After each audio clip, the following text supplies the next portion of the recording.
hope.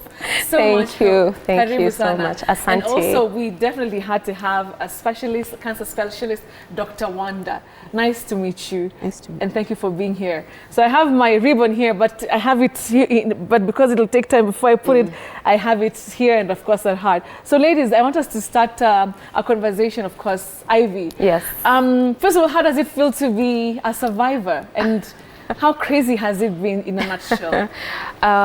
It really feels nice. It feels like God has given me another chance to life.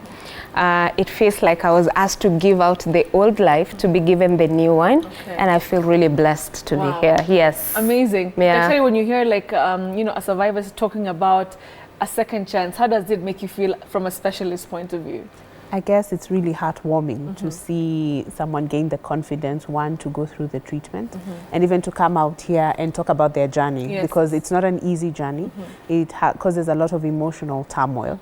So being able to overcome that, to be able to talk about it with a smile, is really a blessing. It's a blessing. And you know, ladies and gentlemen, you know, I met Ivy at Westgate Shopping Mall, and you know, she sells flowers, and she used to give me the most beautiful arrangement of flowers. Thank you. You still do that? Yes, I still do that. Westgate at the, you know, the corner, the basement. There. That's her hustle. So let's go to, I think the most interesting thing that people are, you know, wondering, at what point did you get to know that, you know, you have it? Okay, so for me it started as nothing really serious, because I just woke up one morning. On the days that I was having my periods, I discovered every time I'm having my periods, I would wake up with a little spot on my night dress or my nightgown. So that's how it started. So it started in like about March. So March, April, May, I still got the spot. That is last year, 2023. Okay. It became a norm because, you know, as women, as we grow, as we get older, our bodies change. Especially hormones, they tend to, you know, go up and down. So there's a lot of imbalance. So initially I thought it was that. So when we got to May, I didn't get the spot because it had become kawaida. So when I did get the spot, I was a bit, what's happening?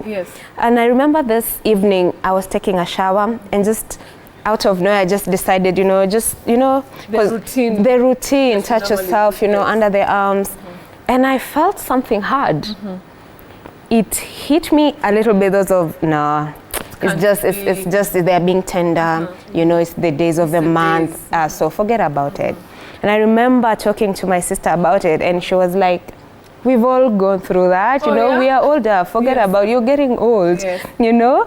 And as days progressed, this lump didn't go away. I finished my period. So was it a big lump? Was it like something that was No, it was profound? Just something hard, just on top, and it wasn't moving. That I remember it being so hard that it wasn't moving, because you know, when we have milk ducts, when you even touch yourself, you can feel things moving in there.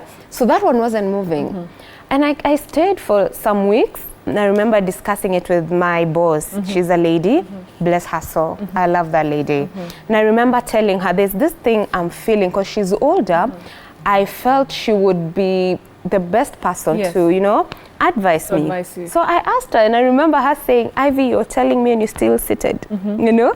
Run to the hospital, you stand to lose nothing. If really it's nothing, you're okay, it's nothing. But if it's something, we will have caught it at the early stage. Maybe it's not even what you think it is. It could be something very simple, easy. It's good to just go check yourself, then you go for treatment. Woo. So you went, checked. I mean, before when you answered that, Dr. Wanda, like, okay, so many women, you know, like she said, you're getting older, you're ignoring all these things.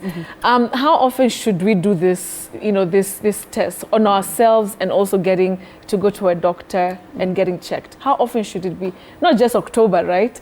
Definitely, it shouldn't just be October. And it's good that you've mentioned that. So it's very important to know what is your normal. How do your breasts look like? What is your normal? Because all breasts don't look the same, don't feel the same, and know how they change over your cycle. So it's important to do it monthly. It's recommended you do it after your menses, sort of to have the hormonal component at the same time every month.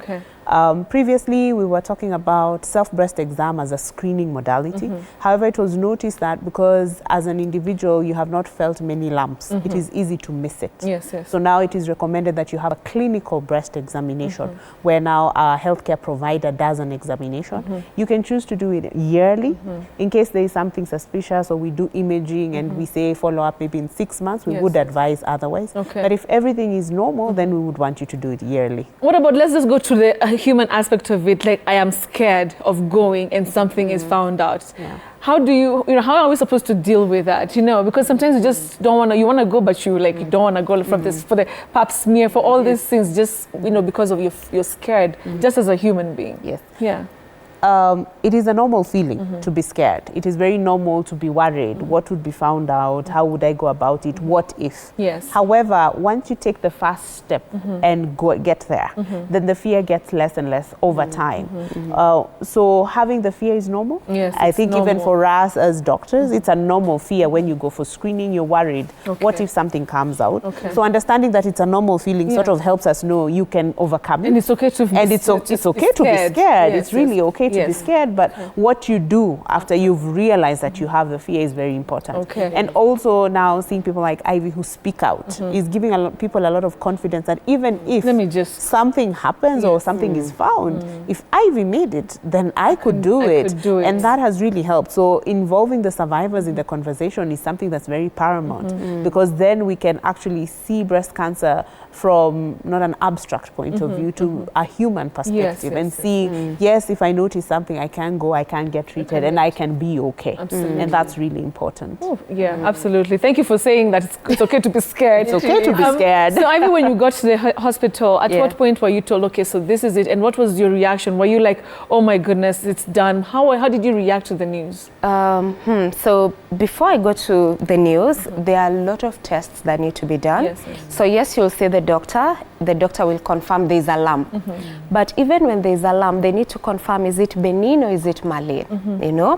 Just in simple terms to mean, is it cancerous or not? So for me, we went through all those tests, and there's this one test called biopsy, where they get a sample from that breast to take it to the lab and they, check. And after 14 days, my results came back. And I remember that morning, you've done all the prayers, you're meeting and God is already done. You're like, God, I'm going for this. And at the back of your mind, you always hope for the best. There's no single day you hope it could be, something. Anything else. Like in my case, we've never had it in our history. We are born 5 girls, not in my mom's family, not in my dad. So I knew for sure it is not it. So I get to the hospital, I go to the radiology department, and I'm given an envelope. Google University has really that is so bad. So you get the envelope and the first thing you go to Google. I looked at my envelope. They were like, take this envelope, go see the doctor. So on my way to the doctor, I decided, you know what? Let me check. Let me just check. And I open, the doctor's language you can't understand. You can't tell. And I remember just going so fast down here where it was written findings. And I remember reading all the 5 samples taken, tested positive for invasive ductal carcinoma. Me, who am in marketing and flowers, that sounded foreign. So what do? I get my phone and Google. And the first thing that my eyes landed on was cancer. And I remember. So where were you? Were you in the car heading to the hospital? I was at 3rd floor. It's in the same premise. So I'm at 3rd floor going to the doctor's office. And I remember seeing the desk where the nurses were. So there's a nurse who saw me. I think she saw me reading through, and I remember her paying attention to me. At that particular time, my world went blurred. I didn't see anything else. I saw death. And I thank God, because I'm here today to tell people that cancer or breast cancer is not a death sentence. It is not. Because at that time, the way Dr. said, we are human, so there's fear, there's confusion. And I remember the nurse running to me and telling me, Ivy, you need a space. And she took me to this kitchenette, just a little kitchen for the nurses. And I remember screaming. I just saw cups, I think, falling. I screamed so much. She held me. And I remember asking her, am I dying? And bless her, because she told me, Ivy, you're not dying. We thank God, because we've known this is the results, so we will treat you. So we will give you all the support that you need. Ooh, yeah. That sounds very heavy. And I can was imagine how many women go through that. And, you know, they need that nurse or somebody to hold them in that moment. Yes. There's something that, you know, Ivy has said, Dr. that, you know, it's a family of 5 girls. Nobody has, there's no, you know, even from the mom's side, there's no history. And yeah, so a lot of people say, you know, it has to be genetic. Come on, my mom, Hannah, Auntie Yangu, Hannah, Shosho, Hannah. I'm good. Probably I'm good. No. So what do you say about that? Like, is there like a way to know, you know, like, you know, you have it or you don't have it? That's a good question, and I think one of the myths about cancer care is that it's genetic, that if you do not have family history then you're safe. That's a myth, because when you look at statistics, then only 5 to 10% of breast cancers are genetic. 5 to 10%. So we have a 90% chunk that is not genetic. No one in your family has history of cancer, but I become the first one to have cancer. So that's just to say screening is very important, because even if your family doesn't have history, as Ivy has mentioned, then there's still a 90% chance.